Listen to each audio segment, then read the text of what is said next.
Bonjour à tous et bienvenue dans ce nouvel entretien du jour consacré aux opportunités offertes à la diaspora par la CNPS. Aujourd'hui, je reçois Christiane Mpongo. Bonjour. Vous êtes chef du département des études, communication et traduction à la Caisse nationale de prévoyance au Cameroun. Vous êtes habituellement à Yaoundé, mais cette année, vous avez mené une mission conjointe auprès du ministère des Relations extérieures à La Haye. Est-ce que vous pourriez nous parler de ce déplacement ?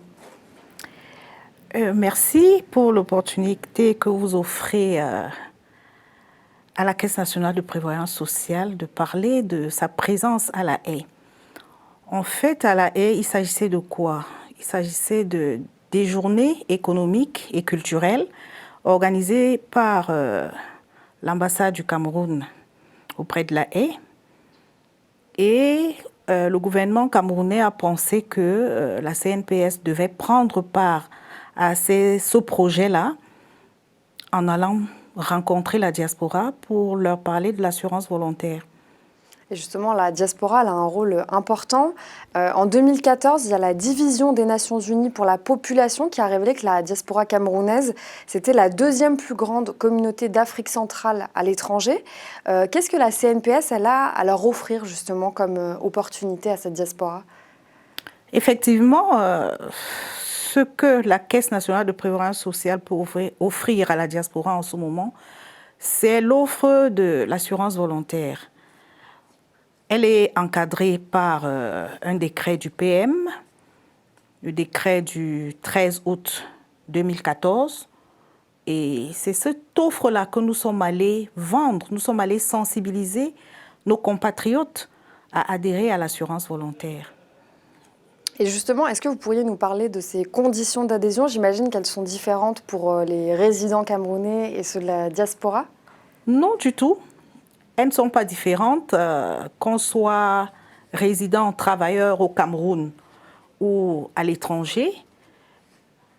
L'article 2 du décret que j'ai cité à l'entame de mon propos, donc l'article 2 du décret du Premier ministre du 13 août 2014, fixe les conditions d'adhésion à l'assurance volontaire.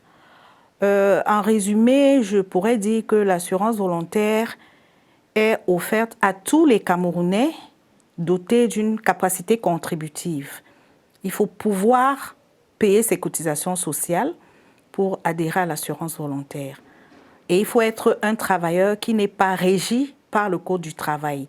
Parce que ceux qui sont régis par le Code du travail sont affiliés à l'assurance obligatoire.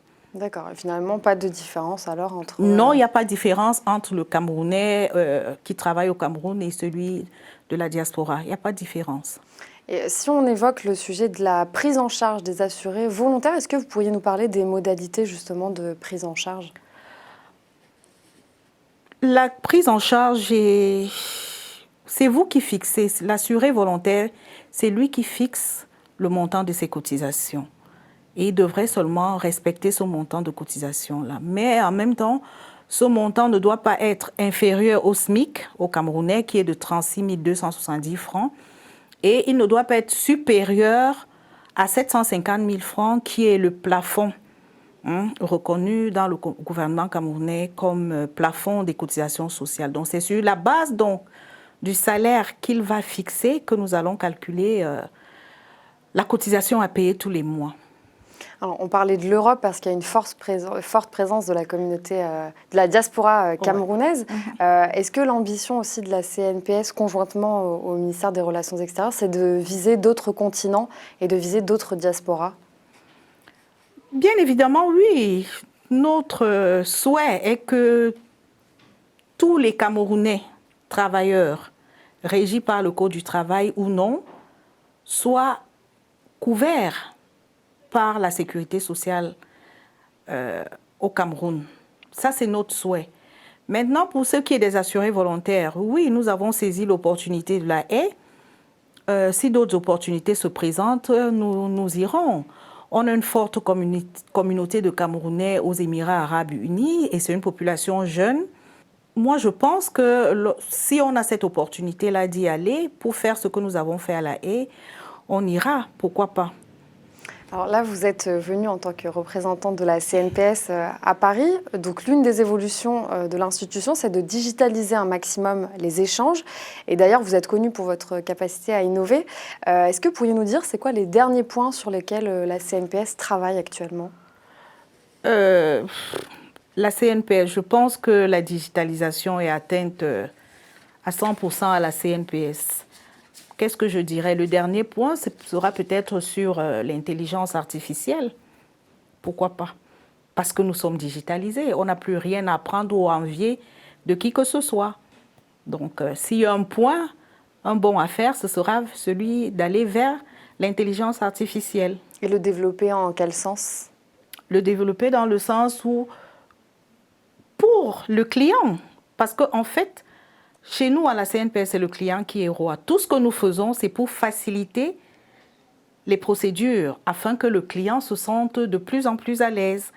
Donc, si l'intelligence artificielle sied au client, et je crois que ce sera le cas, pourquoi pas? Donc c'est le prochain chantier là, auquel vous vous attaquez? Dans les prochains jours. Si on revient sur quelques chiffres, alors la CNPS, elle compte plus de 200 000 adhérents à l'assurance volontaire.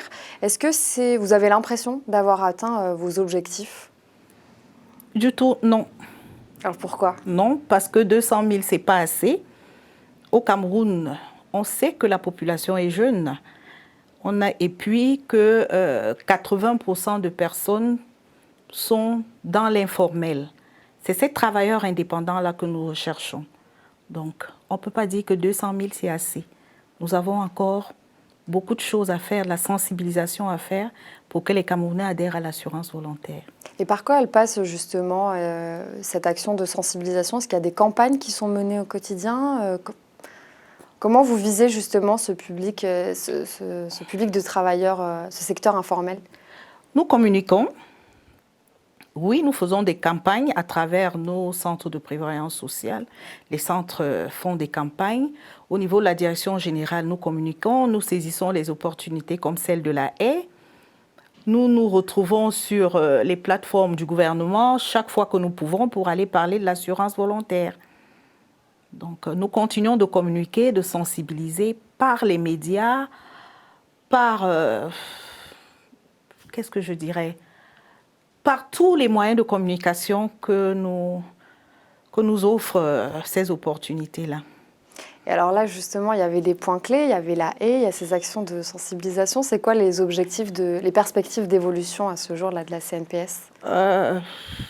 Pour ce qui est de l'assurance volontaire, toujours, nous avons été à la haie, nous avons contacté à la haie, les organisateurs de l'événement de la haie ne pouvaient pas convoquer tout le monde. Ce n'était pas possible. Ce n'était pas une grande foire. Non, le gouvernement entendait faire comprendre à la diaspora qu'ils ne sont pas abandonnés et que le gouvernement fait des choses pour cette diaspora-là. Donc, on a travaillé avec les leaders d'associations parce que généralement, les Camerounais à l'étranger sont regroupés, fédèrent leurs activités autour des groupes. Donc, c'est avec les leaders d'associations que nous avons travaillé. Nous avons pris les contacts. Ils ont promis, mais nous, on ne va pas attendre qu'ils viennent vers nous. Nous rentrons à Yaoundé, nous allons les recontacter et puis nous allons immatriculer. Comment vous comptez organiser justement ces partenariats avec les leaders d'associations que vous avez rencontrés? Ils vont nous apporter... les Camerounais, eux, ils viennent avec les compatriotes. Ils ont promis de le faire. Nous, c'est en un clic dans la machine, c'est juste un clic. Et vous avez votre numéro assuré et ils vont commencer de payer leur cotisation. C'est tout. Leur cotisation ne souffre en rien. Ils peuvent payer. On a tous les moyens de paiement digitalisés. Ça peut être le porte-monnaie électronique, ça peut être par la carte bancaire, ça peut être par un virement bancaire. Donc, c'est un clic. Assurer un Camerounais. C'est une formule pour convaincre un maximum, ça? Non, ce n'est pas une formule, mais je crois que tous les Camerounais devraient comprendre le bien fondé. Quand je vois mes parents toucher leur pension, mais j'ai envie d'être comme eux. Pourquoi ne pas sensibiliser autour de moi? Ou alors, pourquoi ne pas comprendre que c'est une bonne chose que de cotiser pour ces vieux jours?